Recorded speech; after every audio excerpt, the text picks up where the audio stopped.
எப்படி ரொம்ப அவங்கள கன்வின்ஸ் பண்ணீங்க வெயிட் லிஃப்ட் பண்ணணும் அப்படின்றதுக்காக? கன்வின்ஸ்லாம் பண்ணவே இல்லைங்க. தம்பி வந்து 12th படிச்சுட்டு இருக்கான். ஜிம்முக்கெல்லாம் வெளியே போய் பண்ண முடியாது, ஸ்டடீஸ் வந்து பாதிக்கும்னு சொல்லிட்டு பாட்டி அவன் வீட்லேயே வாங்கி கொடுத்துருந்தாங்க. ஸோ அதை அவன் பண்ணும்போது அதை பார்த்து பாட்டிக்கு வந்து ஆர்வம் தான் அது. என்னால தூக்க முடியும் எவ்வளவு வெயிட் ஆனாலும் அப்படின்னு நீங்க நம்பணும்ல. ஸோ அந்த நம்பிக்கை எப்படி கிரியேட் ஆச்சு, ஆரம்பிச்சது உங்களுக்குள்ள? எனக்கு நம்பிக்கை என்னென்ன சாமி, சாப்பாடு தான். காலையில கம்மங்கூழ் குடிப்பேன், ராய்க்கூழ் ஒரு நாளைக்கு குடிப்பேன், சத்துமா குடிப்பேன், சாப்பிடுவேன். அப்படிங்களாமா வெயிட் தூக்கும் ஜாமி தைரியமா நான் தூக்கும் ஜாமி அப்படின்னு அவங்க பண்ண அத்தனைக்கும் காரணம் மாஸ்டர் என் பேரனுக்கு 2 பேர். இந்த வயசுல உங்களால தூக்க முடியுது அப்படின்ட்டு எங்களால தூக்க முடியாது கூட உங்களால தூக்க முடியுது. அது வந்து எங்க அம்மா கொடுத்த ஊட்டத்துக்கு அதையெல்லாம் நான் சாப்பிட்டோம். இன்னைக்கு ஆரோக்கியமா இருக்கிறோம். இன்னைக்கு ஜாமி அரிசி மூட்டை 25 கிலோ தூக்கிட்டு வருவேன். தண்ணி இன்னைக்கு ஒரு நாளைக்கு 10 குடம் 20 குடம் 30 குடம் தண்ணி எடுப்பேன். பாட்டி வந்து இது மாதிரி வீட்டில் லிஃப்ட் பண்ணிட்டு இருக்காங்க, மூட்டையெல்லாம் தூக்குறாங்க அப்படின்னு சொல்லிட்டு இருந்தாங்க, அரிசி மூட்டையெல்லாம். சரி போய் சொல்லாதீங்களா அப்படின்னா சரி கூட்டிட்டு வாங்கடா பார்க்கலாம் ஒரு நாள். அப்போ ஒரு நாள் லீவுக்கு வந்தாங்க பாட்டி. ஃபர்ஸ்ட் வாட்டி நாங்கள் ஒரு 30 kg தான் போட்டு ட்ரை பண்ணி பார்த்தோம். அதே பாட்டி ஈஸியாக தூக்கிட்டு ஒன்றுமே வெயிட்டே இல்லாத மாதிரி இருக்கு அப்படின்றாங்க. பாட்டி பார்த்தீங்க அப்படின்னா ரொம்ப போல்டாக இருப்பாங்க. ஸோ நான் சொல்லும் போதுமே பாட்டிக்கு வந்து அதை நம்ம தூக்கணுங்கிற ஒரு ஆர்வம் தான் இருந்துச்சு. எந்த ஒரு ஷாக்கிங் மூமெண்ட்டோ அதெல்லாம் எதுவுமே கிடையாது. இப்போ ஒரு கணவரா நீங்க உங்களுக்கு என்ன சொல்லணும்னு ஆசைப்படுறீங்க? அதாவது நான் என்ன சொல்றேன்னா, இன்னும் மேற்கொண்டு நல்ல வெயிட் எல்லாம் தூக்கணும். என்னை பார்த்து பிள்ளைகள்லாம் மேல இருக்கிற கீழே எல்லாருமே ஜெயிச்சு காட்டுவோம். நான் தான் இதுன்னு போட்டு நிமிந்து நிற்கும். அதே என்னோட ஆசை.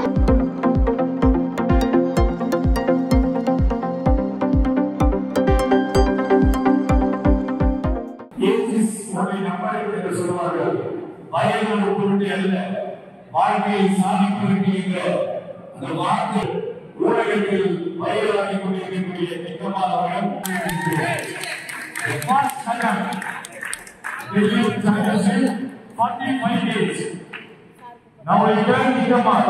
நல்ல ஒரு கையை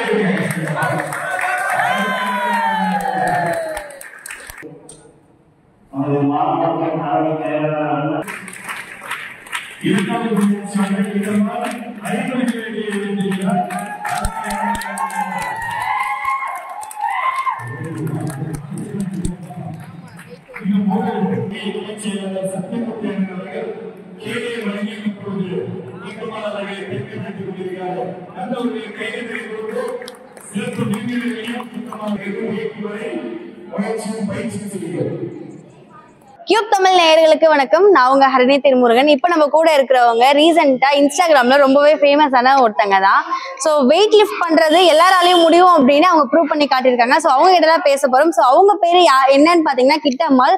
ஸோ அவங்களோட கோச் அண்ட் அவங்களோட பேரன் தான் இதுக்கு வந்து ரொம்ப காரணமா இருந்தாரு. நான் வந்து வெயிட் லிஃப்ட் பண்றதுக்கு அவர் என்ன ரொம்பவே மோட்டிவேட் பண்ணாரு அப்படிங்கிற மாதிரி அவங்க சொல்லியிருந்தாங்க. ஸோ அவங்க எல்லாருக்கிட்டையுமே நம்ம இப்போ பேச போறோம். நிகழ்ச்சிக்குள்ள போகலாம்.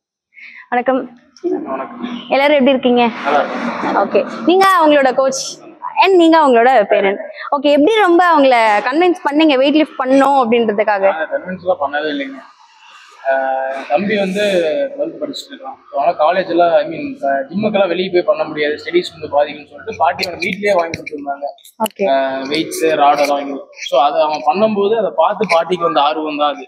அங்கே எந்த கம்பல்ஷனோ அதெல்லாம் எதுவுமே கிடையாது, அவங்களாம் இஷ்டப்பட்டு பண்ணது. ஃபர்ஸ்ட் ஸ்டார்டிங்கில் தாத்தா அரிசி மூட்டை அதெல்லாம் வாங்கிட்டு வந்து வச்சாங்கன்னா அதை தூக்கிட்டு போய் உள்ள ரூமில் வைக்கிறது, ஏதாச்சும் கண்டெய்னர் பாக்ஸ் ஏதாச்சும் கொண்டு வந்தாங்க அப்புறம் அதை கொண்டு வந்து போய் வைக்கிறது. ஸோ அப்படி ப்ராக்டிஸ் பண்ண தம்பியோட சேர்ந்து பாட்டி அடிச்சு வெயிட் லிஃப்டிங் பண்ணலான்னு அவங்க பாட்டியோட வந்த ஆர்வம் தான் இங்கே கொண்டு வந்து பாட்டிருக்கு பாட்டியை. ஓகே, அண்ட் பாட்டி நீங்க சொல்லுங்க, உங்களுக்கு இப்போ ஏஜ் என்ன, வயசு என்ன வயசாகுது? எனக்கு 82 ஆச்சு. எப்படி உங்களால அந்த நம்பிக்கைய எடுத்துட்டு போக முடியுது, என்னால தூக்க முடியும் எவ்வளவு வெயிட் ஆனாலும் அப்படின்னு நீங்க நம்பணும்ல. ஸோ அந்த நம்பிக்கை எப்படி கிரியேட் ஆச்சு, ஆரம்பிச்சது உங்களுக்குள்ள? எனக்கு நம்பிக்கை என்னென்ன சாமி, சாப்பாடு தான். காலையில கம்மங்கூழ் குடிப்பேன், ராய்க்கூழ் ஒரு நாளைக்கு குடிப்பேன், சத்துமா குடிப்பேன், சாப்பிடுவேன். முருங்கைக்கீரை சூப் குடிப்பேன். அது போக மத்தியானம் சாப்பிட்டா அந்த காய்கள்லாம் போட்டு ஜூஸ் போட்டு குடிப்பேன். சாயங்காலம் சப்பாத்தி தோசை எதுவும் சொல்லிட்டு தினம் முட்டை 2 சாப்பிடுவேன். முட்டை சாப்பிடுவேன். அதே மாதிரி என் பேரனுக்கு கொடுப்பேன். இதுக்கும் காரணம் இது வந்து எல்லாம் வெயிட் இதாகிடுது. அப்புறம் வந்து பேரன் வந்து என்னை கூட்டிகிட்டு வந்து பல்லடத்துக்கு வந்து இது பண்ணையில் ஜிம்முக்கு என்னை கூட்டிகிட்டு போனாங்க. அங்கே போய் சொன்னேன் நான் இந்த மாதிரி ஜெயிப்பீங்களாம்மா வெயிட் தூக்கும் ஜாமி தைரியமாக நான் தூக்கும் ஜாமி அப்படின்னு சொன்னேன். சரிங்கன்னு சொல்லி போட்டு வெயிட் போட்டு தூக்கினேன். சரின்னு சொல்லி போட்டு 47 கிலோ தூக்கினேன். 47 கிலோ தூக்கினேன். அப்புறம் இவர் பார்த்துட்டு சரி கோயம்புத்தூரில் ஃபங்க்ஷன் இருக்குது நீங்கள் வர்றீங்க, சரி வாரம் ஜாமி அப்படின்னு நான். அப்புறம் சரின்னு போட்டு அங்கே கோயம்புத்தூர் கூட்டிகிட்டு போனாங்க. கூட்டிகிட்டு போய் அங்கே வெயிட் தூக்கினேன். 47 கிலோ தூக்கினேன். அப்படி பண்ணேன். அத்தனைக்கும் காரணம் மாஸ்டர் என் பேரனுக்கு 2 பேர். அவங்க 2 பேரும் தான் காரணம். இப்போ நீங்க எல்லா இடத்துலயும் ஃபேமஸ் ஆறீங்க தெரியுமா உங்களுக்கு? எல்லாருமே உங்களை பாக்குறாங்க, எல்லாருமே ஷேர் பண்றாங்க, இந்த வயசுல உங்களால தூக்க முடியுது அப்படின்ட்டு. எங்களால தூக்க முடியாது கூட உங்களால தூக்க முடியுது. அது வந்து எங்க அம்மா கொடுத்த ஊட்டச்சத்து சாமி. அந்த காலத்துல இருந்து எங்க அம்மா வந்து கம்மஞ்சோறு, சோளச்சோறு, ராய்க்கறி, சாமிச்சோறு, தினையரிசி, வரகரிசி சாப்பாடு தான் எங்க அம்மா எங்களுக்கு கொடுத்துருக்குது. அது நாங்க சாப்பிட்டோம். மாடு இருக்குது, இது பண்ணணும், வயல் தோட்டம் இருக்கு, அதுல விவசாயம் இருக்கு. நானும் போய் செஞ்சுட்டு இருந்தேன். அதே இது வந்து நான் கடைப்பிடிச்சேன். நான் எங்கள் அம்மா சொல்லி கொடுத்த பாடத்தை நான் கடைப்பிடிச்சேன். அதையவே நான் சாப்பிட்டோம். இன்னைக்கு ஆரோக்கியமா இருக்கிறோம். ஆனா எங்களுக்குலாம் அந்த மாதிரி சாப்பாடு இப்ப கிடைக்க மாட்டேங்குது. உங்களை மாதிரி இருக்கணும், ஒரு 80 வயசுல என்னால ஒரு 50 கிலோ தூக்க முடியும் அப்படின்னா நானும் உங்களை மாதிரி சாப்பிட்டுருக்கணும்ல. நாங்களுமே உங்க பேரனாகட்டும், நானாகட்டும், மாஸ்டர் ஆகட்டும், இந்த மாதிரி சாப்பிட்டாதான் நாங்களுமே வந்து உங்க வயசு வரும்போது ரொம்பவே ஆரோக்கியமா இருக்க முடியும். இன்னைக்கு ஜாமியா அரிசி மூட்டை 25 கிலோ தூக்கிட்டு வருவேன். தண்ணி இன்னைக்கு ஒரு நாளைக்கு 10 குடம், 20 குடம், 30 குடம் தண்ணி எடுப்பேன். இன்னைக்கு வீட்டு வேலை அத்தனை நானே தான் செய்வேன். இன்னைக்கு ஆரோக்கியமா இருக்கிறேன். இத்தனைக்கும் காரணம் எங்க வீட்டுக்காரர் எனக்கு வேணுங்கிறது வாங்கி கொடுப்பாரு. என் பேரனுக்கு, என் பிள்ளை எல்லாருமே எனக்கு வாங்கி கொடுப்பாங்க. இந்த காரணம் சாப்பிடுவேன் நான். இத்தனைக்கும் காரணம் என் இந்த அளவு கொண்டு வந்து வச்சிருக்கிறது வந்து மாஸ்டர். 2வது என் பேரனுமா. இத்தனைக்கும் காரணம் சின்ன பேரன் எனக்கு பாடம் சொல்லி கொடுத்தது தான். என் பேரனுமா நீதான் எனக்கு இந்த அளவுக்கு நான் உட்கார்ந்துருக்கேன்னு வருது காரணம். இப்போ இவங்க வந்து ஜிம்க்கு வந்திருப்பாங்க இல்லையா? ஸோ நான் வந்து 50 கிலோ தூக்க போறேன் அப்படிங்கிற மாதிரி இவங்க ஃபைனலா தூக்கிருந்தாங்க. பட் இருந்தாலும் ஒரு ஸ்டேஜ் இருக்குல்ல, ஒரு 5 கிலோ, 10 கிலோ, 15, 20 ஒரு ஸ்டெப்பா கொண்டுட்டு போயிருப்பீங்கல்ல. ஸோ உங்களை ட்ரெயின் பண்றதுக்கு உங்களுக்கு எப்படி இருந்துச்சு? ஃபர்ஸ்ட் வந்து தம்பி சொல்லியிருந்தாரு ரித்திக், ஏன்னா அவர் தான் ட்ரெயின் ஆகிட்டு இருந்தாரு என்கிட்ட. அப்புறம் அவர் தான் ட்ரெயின் ஆகிட்டு இருந்தாரு. அப்போ பாட்டி வந்து இது மாதிரி வீட்டில் லிஃப்ட் பண்ணிட்டு இருக்காங்க, மூட்டையெல்லாம் தூக்குறாங்க அப்படின்னு சொல்லிட்டு இருந்தாங்க, அரிசி மூட்டையெல்லாம். சரி போய் சொல்லாதீங்களா அப்படின்னா, சரி கூட்டிட்டு வாங்கடா பார்க்கலாம் ஒரு நாள். அப்போ ஒரு நாள் லீவுக்கு வந்தாங்க பாட்டி. சரி நாங்கள் சும்மா ஃபஸ்ட்டு ட்ரை பண்ணி பார்த்தோம். அப்புறம் ட்ரை பண்ணி பார்க்கும்போது பாட்டி தூக்குற மாதிரி இருந்துச்சு. அப்புறம் அவங்க சாப்பாடு முறையெல்லாம் கேட்டேன். ஆனால் ரொம்ப நீட்டாக இருக்குது. சரி இருந்தாலும் போன்லாம் ஸ்ட்ராங்காக தான் இருக்கும் அப்படின்னு நாங்கள் ட்ரை பண்ணோம். ஃபர்ஸ்ட் வாட்டி நாங்கள் ஒரு 30 kg தான் போட்டு ட்ரை பண்ணி பார்த்தோம். அதே பாட்டி ஈஸியாக தூக்கிட்டு ஒன்றுமே வெயிட்டே இல்லாத மாதிரி இருக்குது அப்படின்ட்டாங்க.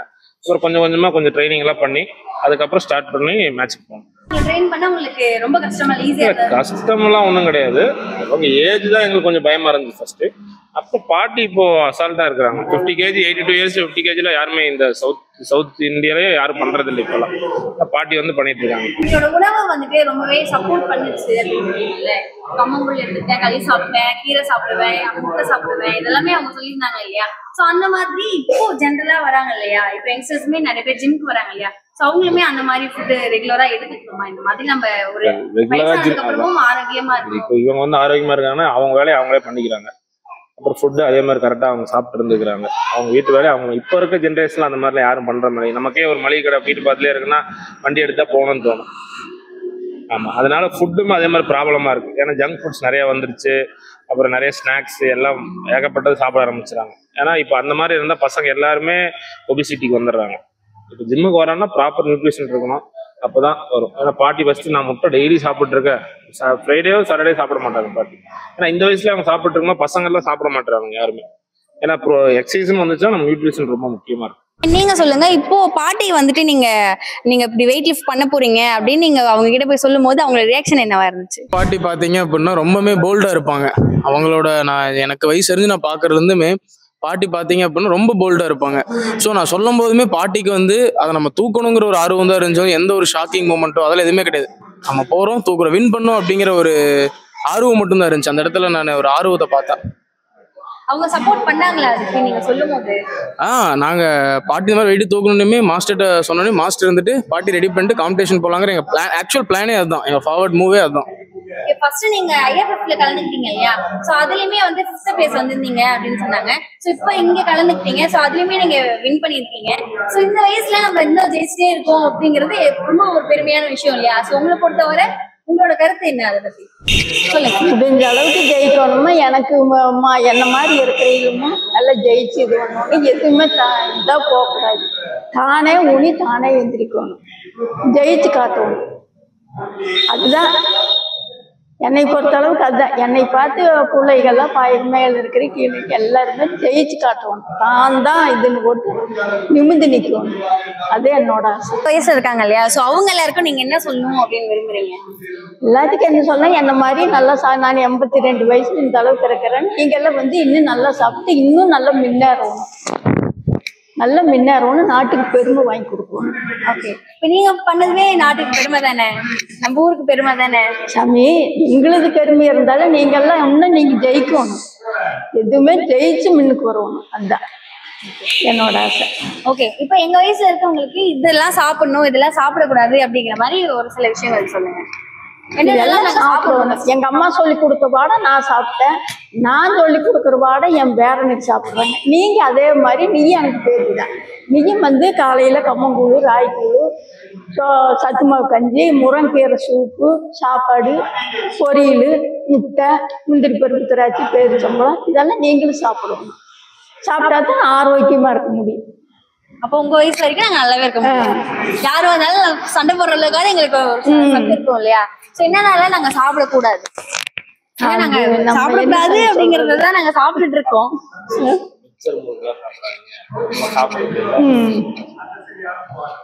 எண்ணெய் பலகாரம் எனக்கு பிடிக்காதுமா. பையனுக்கு நான் செஞ்சு தர மாட்டேன். எனக்கு ஆவியில வச்சு இது பண்றது ஜாஸ்தி எண்ணெய் பலகாரமோ இதோ நான் குழந்தைகளுக்கு நான் செஞ்சு கொடுக்குறேன். ஆவியில் வச்சு கொடுக்கறது பல வகைகள், ஆப்பிள், திராட்சை, மாதுளம்பழம், இதுதான் நான் என் குழந்தைகளுக்கு கொடுப்பேன். நான் பால் இன்னும் பேரனுக்கு இன்னும் நான் காப்பிலான்னு தான் கொடுக்குறேன். நான் பாலில் போட்டு கொடுக்குறேன். ஹார்லிக்ஸ் இதுதான். இன்னும் பேரன் சர்க்கரைங்கிறது அவனுக்கு வாடையா இருக்க தெரியாது.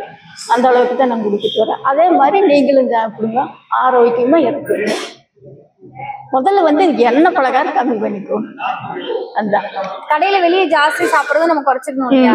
சோ அதனால நம்மளுக்கு ஒரு சின்ன வயசுல நம்மளுக்கு நிறைய உடம்பு தொந்தரவு பண்ணுது இல்லையா. சோ அது ஒரு காரணம் தானே. அதே காரணம் தான் ஜம்மி.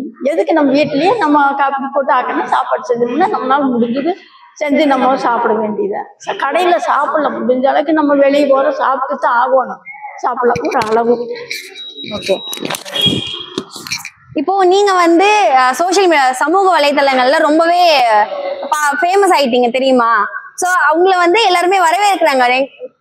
நான் நிறைய பேர் பார்த்திருந்தேன், எனக்கு தெரிஞ்சவங்களே உங்களோட வீடியோ ஒண்ணு ரொம்ப ட்ரெண்ட் ஆச்சு இல்ல. சோ அந்த வீடியோ நிறைய பேர் ஷேர் பண்ணியிருந்தாங்க. சோ அது பார்க்கும்போது அவங்க உங்களை பத்தி பெருமையா பாக்குறாங்க இல்லையா. சோ அவங்க எல்லாருக்கும் நீங்க என்ன சொல்லணும்னு ஆசைப்படுறீங்க?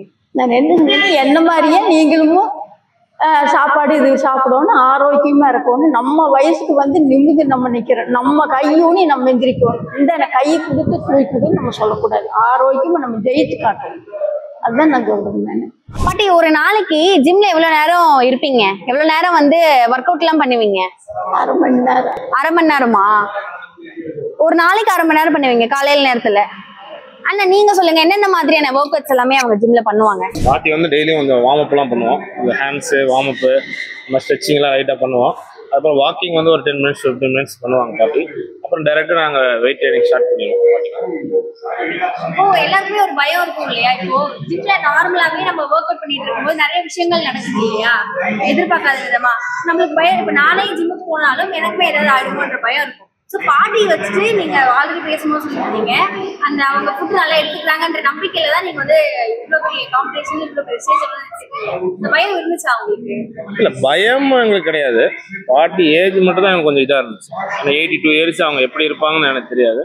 அப்புறம் அவங்க ஃபுட்டு ரொம்ப நீட்டாக இருந்திருக்கு. ஏன்னா இப்போ நம்ம சாப்பிட்றதுக்கும் அவங்க சாப்பிட்றதுக்கும் நீட்டாக இருந்திருக்கு. அப்புறம் அவங்க பாட்டி 25 கிலோமீட்டர் அரிசியில் வீட்டில் அசாலில் தூக்குறாங்க. அப்போ பண்ணும்போது நமக்கு கொஞ்சம் இதாக இருந்துச்சு. சரி, ஓகே, நம்ம ட்ரை பண்ணி பார்ப்போமே. ஏன்னா பாட்டிங்கும் போது யாரும் கூட்டிகிட்டு போக மாட்டாங்க காம்படிஷன் எங்கேயுமே. எல்லாம் யோசிப்பாங்க. நான் அதெல்லாம் யோசிக்கல. சரி வாங்க பாட்டி போய் பண்ணுவோம் அப்படின்னு சொல்லி பண்ணிட்டேன். அதான் எல்லாருக்குமே அந்த பயம் இருக்கும் இல்லையா? சோ அந்த தைரியம் உங்களுக்கு கொடுத்தது பாட்டியோட உணவு முறை தான். பாட்டி உணவு முறை அவங்களே அவங்க வேலையை பார்த்துக்கிறாங்க. இந்த வயசுல 82 இயர்ஸ்ல அவங்க வேலையை நம்மளே நம்ம வேலையை பார்க்க மாட்டோம். ஏன்னா சாப்பிட்டு தட்டையும் கூட யாரோ ஒருத்தர் எடுத்துட்டு போய் வைக்கணும்னு நினைப்போம். அவங்க வேலை அவங்களே பார்த்துறாங்க. பாட்டி அவங்க வீட்டுக்கு அவங்களே பெயிண்ட் அடிச்சிருவாங்க, யாருமே கூப்பிட மாட்டாங்க. இப்போ நீங்க இந்த வெயிட் தூக்குனீங்கல்ல, சோ அதை தாண்டி உங்களுக்கு எந்தெந்த விஷயத்தெல்லாம் ஆர்வம் இருக்கு? நான் இதெல்லாம் பண்ணோம். இப்போ எங்க வயசுல இருக்கும்போது நீங்க ஆசைப்பட்டிருப்பீங்களா, நான் இந்த மாதிரி ஆகணும் இந்த மாதிரி ஆகணும்னு? உங்களுக்கு ஏதாவது ஆசை இருந்துச்சா, கனவு இருந்துச்சா? எனக்கு ஆசாமி பையன் வெயிட் தூக்குனேன். ஒரே ஆசை, நம்மளும் இதுல ஜெயிச்சு வெயிட் தூக்கி பார்க்கணும் அப்படிங்கிற ஒரு ஆசை செஞ்சுட்டேன். ஓகே, ஆசைப்பட்டீங்க, அதை செஞ்சு முடிச்சிட்டீங்க, அதுல ஜெயிச்சிட்டீங்க. ஓகே, சின்ன வயசுல ஏதாவது ஆசை இருந்துச்சா? நீங்க அப்போ எங்க வயசுல எல்லாம் 20 வயசுல 15 வயசுல இருக்கும் போது எல்லாருக்குமே ஒரு ஆசை இருக்கும்ல, நம்ம இந்த மாதிரி ஆகணும் அந்த மாதிரி ஆகணும்னு. உங்களோட ஆசை என்னவா இருந்துச்சு அப்போ? அப்போ எனக்கு எதுவும் தோணல சாமி.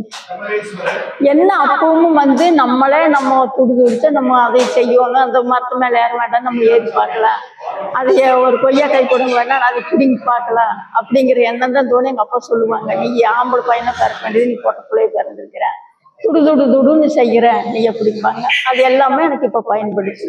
ஓகே, அப்பவே நீங்களும் அப்படிதான் இருந்திருக்கீங்க. துடுன்னு தான் இருப்பேன் நான். வேற என்னெல்லாம் செய்வீங்க சின்ன வயசுல? ஏதோ சுவாரஸ்யமான ஒரு சில விஷயங்கள் சொல்றீங்களா எனக்கு? அதெல்லாம் நான் ஒன்றும் செய்யல சார். ஞாபகம் இல்லையா? ஞாபகம் இல்லை சார். ஓகே, பக்கமா ஏதாவது நடந்தது? பக்கமா நடந்தது சாமி என்னன்னு சொல்லிட்டு எனக்கு ஞாபகம். போட்டிக்கு போனது சுவாரஸ்யமான பாட்டி போட்டிக்கு போனது. பாட்டி இவ்வளவு ஃபேமஸ் ஆனதெல்லாம் இதுதான் ஆச்சரியம். பாட்டி 82 வயசுல எங்களுக்கு அவங்க பேர் சம்பாதிச்சு கொடுத்துருக்காங்க. இப்போ பாத்தீங்க அப்படின்னா எனக்கு என் பாட்டி பேர் சொன்னா இப்ப என்ன தெரியுமோ அப்படிங்கிற அளவுக்கு எனக்கு ஆயிடுச்சு. அது ரொம்ப ரொம்ப எனக்கு பெருமையா இருக்கு எங்க பாட்டி நினைச்சேன். அந்த ரீல் பார்த்துட்டு தான் இப்ப நானுமே வந்தேன் இல்லையா? சோ பாட்டி கிட்ட பேசணும், எப்படி இவங்க 82 வயசுல தூக்குறாங்க அப்படிங்கறது எல்லாருக்குமே நம்ம தெரியப்படுத்தணும் அப்படிங்கறதுக்காக நான் வந்தேன். சோ அதுக்கு முக்கிய காரணம் நீங்க 2 பேரும் தான் இல்லையா? சோ அதை பத்தி நீங்க எப்படி நினைக்கிறீங்க? இப்போ அந்த ஃபர்ஸ்ட் ரீல் போடும்போது இவ்வளவு ரீச் இருக்கும், இவ்வளவு பேர் அதை பாப்பாங்க அப்படின்ற மாதிரி நீங்க நினைச்சீங்களா? அந்த அளவுக்கு எதுவும் எக்ஸ்பெக்டேஷன் அந்த அளவுக்கு எதுவும் வைக்கல. மாஸ்டர் எங்களுக்கு சொன்னது என்ன அப்படின்னா, நம்ம பாட்டியை என்கரேஜ் பண்ணி கூப்பிட்டு போகலாம் அப்படின்னு சொல்லிட்டு மாஸ்டர் ட்ரெயின் பண்ணாங்க. பாட்டியை ட்ரெயின் பண்ணி நாங்கள் காம்படிஷன் போனோம். போயிட்டு வந்துட்டு சரி இதை ஒரு விழிப்புணர்வு மாதிரி நம்ம பாட்டியை போடுவோம், ஏஜ் ஒரு காரணமாக இருக்கக்கூடாது. எங்கேயும் இன்னும் நிறையா ஃபீமேல்ஸ் அடுப்பங்கரையில் இருக்காங்க. ஸோ அது இன்னும் வெளியே வரணும். ஸோ இதெல்லாம் ஒரு முன்னுதாரணம். எங்கள் தாத்தாலாம் பார்த்தீங்கன்னா எங்கள் பாட்டிக்கு ரொம்ப சப்போர்ட்டு. எங்கள் ரிலேஷன்லாம் பார்த்தீங்க அப்படின்னா இந்த வயசில் தூக்குறாங்களா அப்படிங்கிற ஒரு முதுகு படுக்கிற பேச்சுகள் இருந்துச்சு. பட் எங்கள் தாத்தா எங்கள் பாட்டிக்கு ரொம்ப சப்போர்ட் அந்த விஷயத்தில். நீ போய் பண்ணு, நீ தூக்கு. தாத்தாவுமே பாலிமர் நியூஸில் சொல்லியிருப்பாரு, அவங்க சமைச்சு போடுறாங்க அது மட்டும் இருக்கக்கூடாது, அவங்களோட ஆசை என்னவோ அதை கேட்டு நிறைவேற்றணும்னு சொல்லிட்டு அவரோட வயசுக்கு 82 வயசான அவங்க மனைவியை முன்னாடி கொண்டு வந்தது ரொம்ப ரொம்ப பெருமையாக இருக்குது. அந்த மாதிரி நிறையா வீட்டில் இருக்காங்க பெண்கள், அவங்க எல்லாமே முன்னாடி வரணும் அப்படின்னு சொல்லிட்டு ஆசைப்படுறோம். ஸோ இதுதான் நானும் மாஸ்டரும் பேசிக்கிட்ட விஷயம். மாஸ்டர் எனக்கு ஆழமாக பதிவு வச்சு இதுதான். ஸோ அதனால தான் நாங்கள் மெயினாக ரீலே போட்டோம். ஏஜ் இஸ் ஜஸ்ட் நம்பர் அப்படின்னு சொல்லிட்டு மாஸ்டர் கொடுத்த ஐடியாவில் தான் நாங்கள் இது போட்டோம். இது ஆக்சுவலி ஒரு கான்செப்ட். இது தாத்தா பேர் என்ன? நான் சொல்ல மாட்டேன். அப்படியா? தாத்தா பேர் சொல்லக்கூடாதா? யாருக்கிட்ட தாத்தா பேர் சொல்ல மாட்டேங்க? அப்புறம் எப்படி நான் தெரிஞ்சுக்கிறது தாத்தா பேர்? இப்போ வெங்கட்ராமன். அப்படியா? ஓகே, நான் இப்பதான் நான் நேர்ல படத்துல பாத்திருக்கேன்.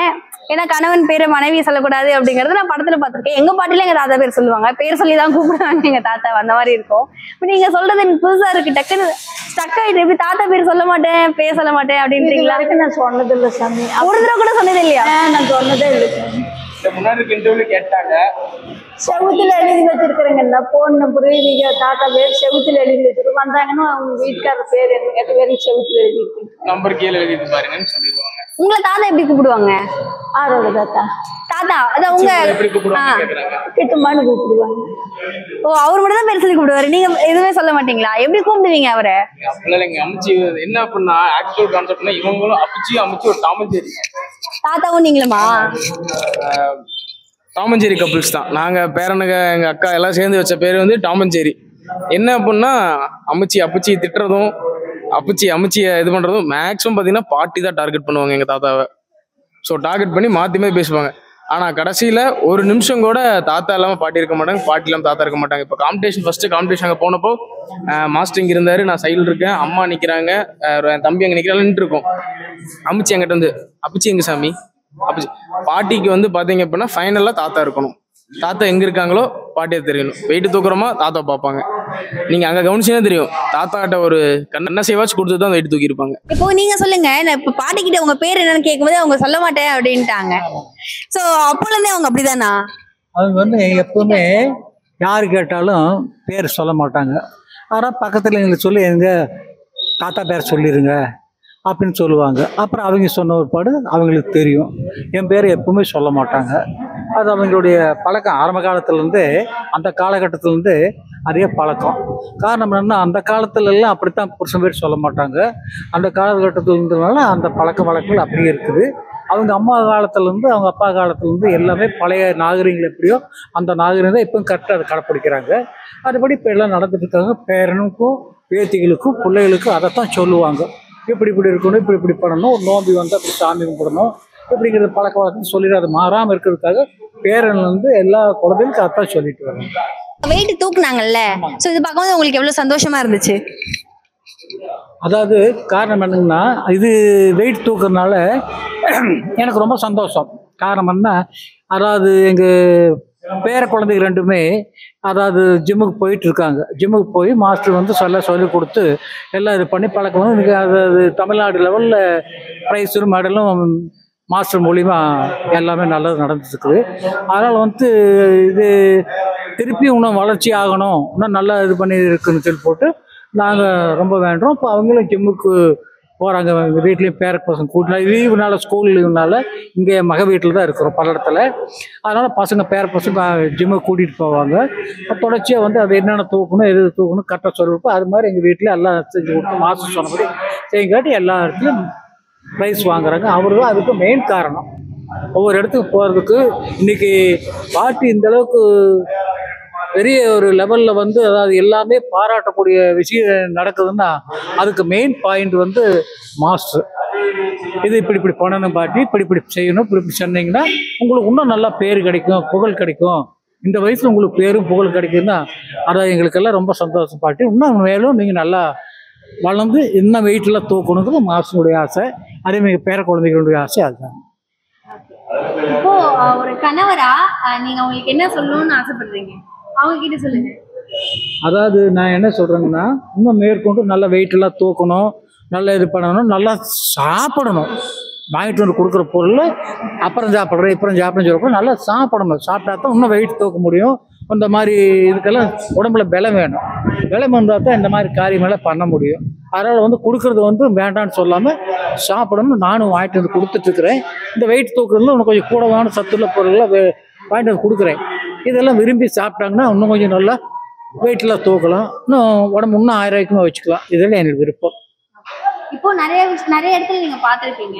இப்போ ஒரு பெண் அப்படின்னா வீட்டுக்குள்ளே தான் இருக்கணும், வெளியே போகக்கூடாது, அது பண்ணக்கூடாது, இது பண்ணக்கூடாது நிறைய சொல்லுவாங்கல்ல.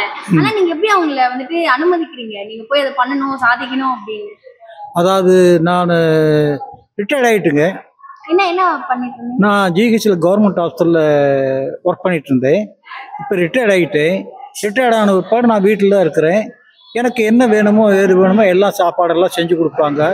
எனக்கு என்ன சாப்பிடுவேன், எத்தனை மணிக்கு சாப்பிடுவேன், இதெல்லாம் அவங்களுக்கு தெரியும். அதில் கரெக்டாக எனக்கு பக்கமாக செஞ்சு கொடுப்பாங்க, நான் சாப்பிடுவேன். அதான் என்னுடைய உடம்பு ஆரோக்கியமாக வச்சுருக்கனால இதே மாதிரி வந்து உனக்கும் உடம்பெல்லாம் நல்லா ஆரோக்கியமாக வச்சுக்கோன்னு சொல்லி போட்டு வீட்டில் காலையிலேருந்து அங்கே வரும்போது அது பாதாணி பருப்பு இந்த மாதிரி பேரிச்சம்பழங்கள் இந்த மாதிரி ஏதாவது சத்துள்ள பொருளை வாங்கிட்டு எனக்கு வீட்டில் கொடுக்குறேன். அதை விரும்பி சாப்பிட சொல்கிறேன். விரும்பி சாப்பிட்டா இன்னும் நல்லா வெயிட் தூக்கி இது பண்ணி நான் ஊருக்கும் நாட்டுக்கும் என் பேர குழந்தைகளுக்கும் மாஸ்டருக்கும் ஒரு பெருமை தேடி கொடுப்பா அப்படின்னு எனக்கு மனசு ஒரு சந்தோஷம்.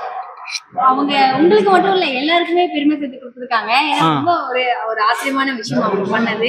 நான் ஃபர்ஸ்ட் பார்த்தது யாரு அவங்க எனக்கு எப்படி இருந்துச்சுன்னா, யாரோ ஒரு பாட்டி ஏதோ பண்றாங்கன்னு பார்த்தேன். அப்புறம் போய் பார்க்கும்போது வெயிட் அவங்க லிஃப்ட் பண்ணது நான் பார்த்தேன், தூக்குனது நான் பார்த்தேன். ஸோ அதுக்கப்புறம் இவங்க கிட்ட நம்ம பேசணும் அப்படின்றதுக்காக தான் நான் இவ்வளவு தூரம் வந்தது. ஸோ இவ்வளவு தூரம் எனக்காக டைம் கொடுத்து எல்லாருமே பேசி என்னோட கேள்விகளை பதில் சொல்றதுக்கு எல்லாத்துக்குமே ரொம்ப நன்றி. வணக்கங்க.